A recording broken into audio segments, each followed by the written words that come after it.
Okay, so we'll move on to speech number 2.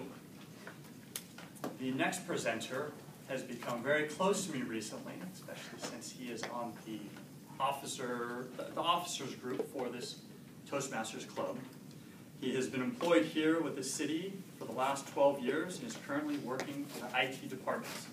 A few weeks ago, during his icebreaker speech, he spoke about participation, practice, and perfection.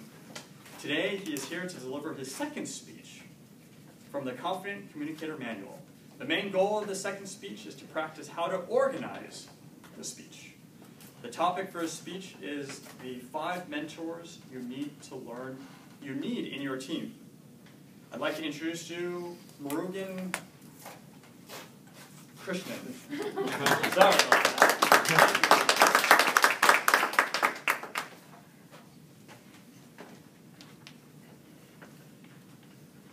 About 18 years ago, I came to Los Angeles. My friend picked me up from the airport, drove me through the Hollywood sign, and told me, "Welcome to Hollywood. You are going to live in Hollywood now on. The people who live in Hollywood are going to need 2 people in their life. One is the plastic surgeon, another is a shrink." Mr. Toastmaster, members, and invited guests, I'm very positive that none of you here are going to need a plastic surgeon. Well, time to time, all of us could use help of a shrink. For this discussion, we're going to call the shrink as the mentor. So who is the mentor? And where to find the mentor? How many mentors one would need? Is there one single mentor that do it all? Let me share some of my thoughts about the mentoring and finding the mentor, which may answer some of these questions. There are 5 types of mentors overall you may want to have in your team. The first mentor type is the coach. The coach is going to be the first type of mentor. So I don't know whether you can see in the back. So this is a soccer coach. So let's take an example of a soccer coach. So the soccer coach, so let's say you have a game every weekend. So the soccer coach conducts practices during the week. So he gives you drills, he teaches you the technique of the game, he will tell you what to do, what not to do, and even during the game time, he may stand on the sideline and help you through the process. So that's the coach. So the coaches are not free. You may have to pay for them at some time. The coaches are very aggressive. They may push you to the limit. When working with the coach, the situation could become bellicose time to time. But that's the first type of coach, or first type of mentor you may want to have in your team. The next one, we're going to talk about the star. So star is another type of a coach. So who is the star? Star is a star performer. You may have that person in your team.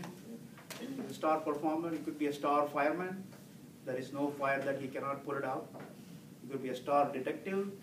There's no case that he cannot solve. So there is a star librarian. You could go to the library and tell, I want to check out a book of a Cookie Monster. So he will tell you, go to this aisle, this rack, this shelf, this area. You go there, the book is guaranteed to be there. So he's a star. So these are the stars in your life, in your professional life or personal life. So you may want to have a friendship with them, learn from them, and that's another type of mentor. There's one problem with the star. They may not be good coaches. They may not be good teachers. They know how to get the job done, but they may not be able to explain to you. So in that case, what you want to do is, you just want to observe them very closely, interact with them, or try what kind of things they do, how they interact, how they do their job, how they conduct themselves. So that's one way of learning from a star. But there's another type of mentor you want to have in your team. The next type is going to be the connector. So connectors are, unlike star, they're all very sociable people. So they know more people. They have more connections. Sometimes you may know who's the right person. Like, this is the person I need to go talk to. He has all the resources, but you may not be comfortable. Like in the case of a police officer, you have another question. You may not be comfortable going to talk to a person with a uniform and a gun and a badge. But if you know these connectors, they may get you in touch with them. So it's very important to know who the connectors are in your area, have friendship with them, have close relationship with them, so they can help you to make those connections. So that is one type of mentor. The other type is called the librarian. So librarians are kind of subject matter experts. They might have worked in the industry for a long time. They may have a lot of historical knowledge. They have a lot of organizational knowledge. They may be able to navigate you how to work around the organization. They may have a lot of historical information which will help you not to reinvent the wheel. So you want to know who these librarians are in your life, professional, personal life. You want to have good contact with them so that you don't reinvent the wheel. So that's another type of mentor you want to have. The last but not the least mentor type is the teammate. The teammate is somebody working with you all the time. So this is the other type of mentor. So the teammate may not be a star. The teammate may not be a connector. The teammate may not be a coach. But for some weird reason, he seemed to like you. So it's somebody you can go and talk to them. You may have a bad day. You can go talk to them and vent out your frustration. You may have some idea. This is somebody you can go and talk to, bounce off your idea, just to get a validation. So that is another type of mentor. Let me recap what we said so far. I know you all live in Hollywood or Beverly Hills. I'm very positive you don't need a plastic surgeon, but at some point of time, you're going to need some kind of a mentor in your life.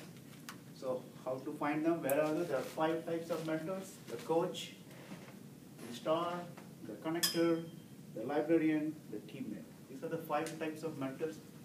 I empower all of you. Go look for them, add them to your team, and make it a success. With that, I turn it over to Toastmaster.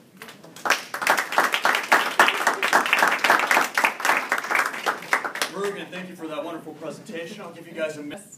I'm here to evaluate today Murugan's speech, which was entitled "The 5 Mentors You Need in Your Life."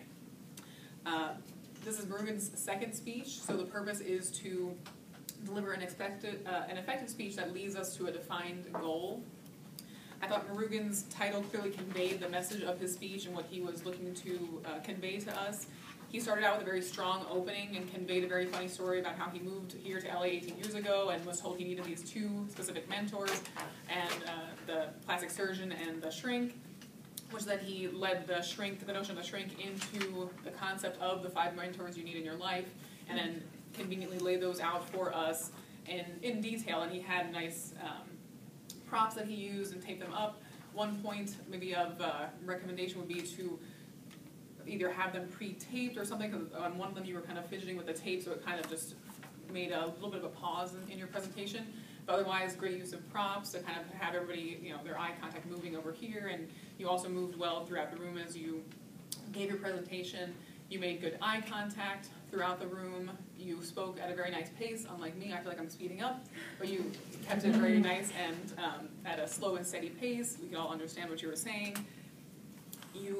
The purpose also for your second speech is to have and demonstrate proper organization. So you did show that you had a strong opening, led into with transition from your shrink reference into your body, and then talked about your 5 mentors, and then wrapped it up with a good conclusion. And you did provide us with a nice recap of what are the 5 mentors that everybody needs in their life, and how you can then use them to build an effective team.